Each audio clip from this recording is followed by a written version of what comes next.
À notre prochain invité, Rodrigue Petitot. Rodrigue Petitot, bonsoir.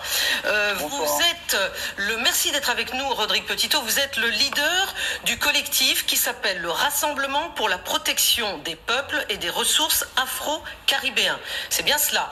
Et vous êtes à l'origine, votre collectif est à l'origine des manifestations contre la vie chère, dont certaines sont devenues violentes. Mais je crois que vous dites vous-même être contre cette violence. Que proposez-vous aujourd'hui pour trouver une solution? Parce que, Rodrigue Petitot, vous êtes né dans le Val d'Oise, vous faites beaucoup d'allers-retours, si j'ai bien compris, entre la Martinique et l'Hexagone. Vous captivez la population, vous êtes un leader charismatique, votre collectif est très présent sur TikTok. Mais ces violences, on l'a entendu avec les propos de monsieur le maire, font évidemment peur à tout le monde. Donc aujourd'hui, qu'est-ce qui est entre vos mains,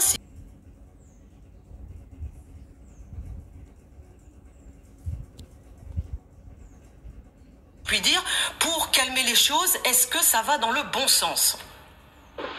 Écoutez, déjà, merci de l'invitation.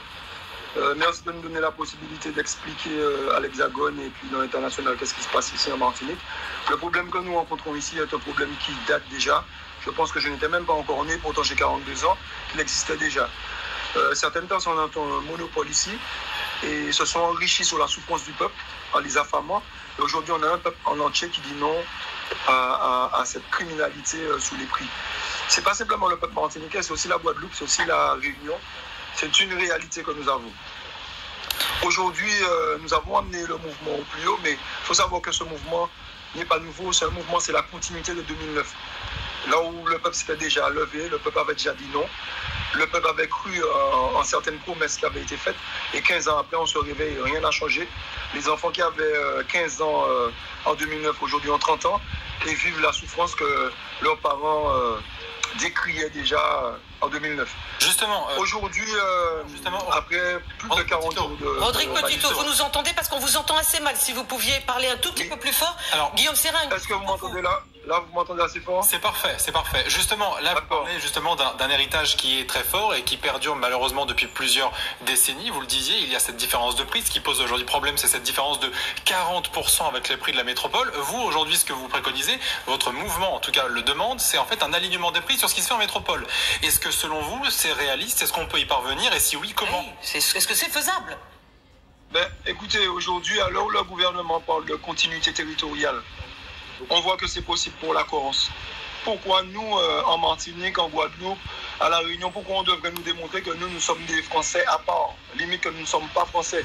Si nous avons les mêmes amendes, les mêmes impôts, les mêmes taxes, si ce n'est que plus de taxes parce que nous avons l'octroi de mer, pourquoi au niveau de la nourriture, on devrait nous démontrer que nous ne sommes pas Français? Pourtant, nous avons les mêmes cartes d'identité, les mêmes passeports, les mêmes sanctions. Donc, aujourd'hui, je pense qu'il faut vraiment être dans le vouloir, pas simplement dans le pouvoir, il faut être dans le vouloir. Et on sait que si le gouvernement s'y met et que la grande distribution s'y met réellement, c'est possible. Alors vous avez parlé tout à l'heure de mouvements qui sont devenus violents. Oui. Il ne faut pas regarder la fin du film, il faut regarder le début du film. Nous avons toujours manifesté pacifiquement, nous avons revendiqué pacifiquement et nous nous sommes fait agresser, gazer. Il y a des parents qui se sont fait gazer, des enfants devant les yeux du peuple. Et aujourd'hui, les peuples ont dit non. Ce qui a fait tout basculer, c'est quand des mères d'enfants se sont fait gazer avec des enfants sur des parkings privés. On a vu une force de répression incroyable. Rodrigue Petitot, on a vu une force de répression incroyable. Rodrigue Petitot, je comprends oui.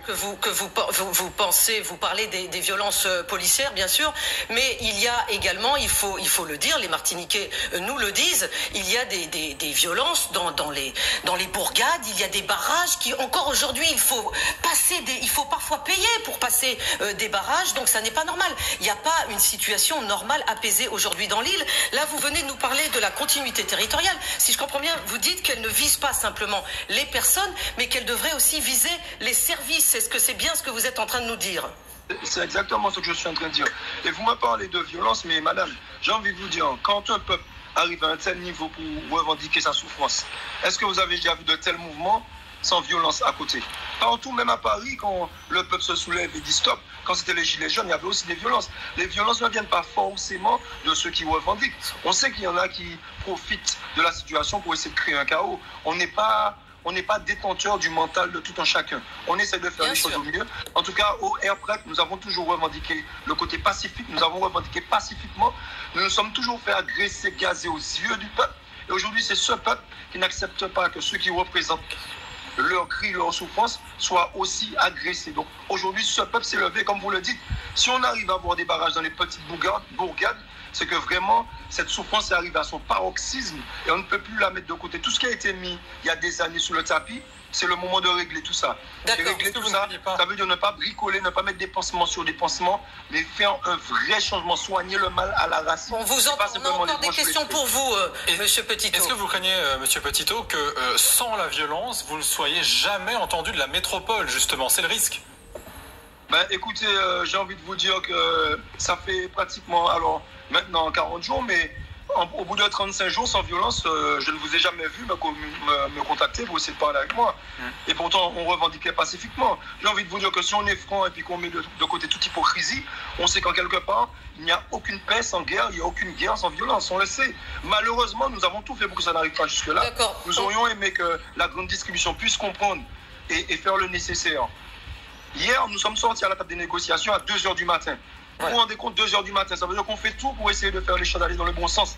Mais s'ils ne veulent pas, vous voulez qu'on fasse quoi? Au bout d'un moment, on est obligé de demander au gouvernement de prendre ses responsabilités. Monsieur Petitot, une question, mais je voudrais avant la question de Maurice Safran, vous citer, voilà, je vous cite, voilà ce que vous avez dit récemment, les magasins sont cassés parce qu'on a cassé le portefeuille du peuple. Voilà, c'est une phrase assez forte. La question maintenant de Maurice Safran. Bien sûr, bien sûr, je l'ai dit et je le redis. Depuis toujours, les mêmes personnes, le même petit groupe s'est attaqué au pouvoir d'achat, au porte-monnaie du peuple. Aujourd'hui, le peuple n'en peut plus.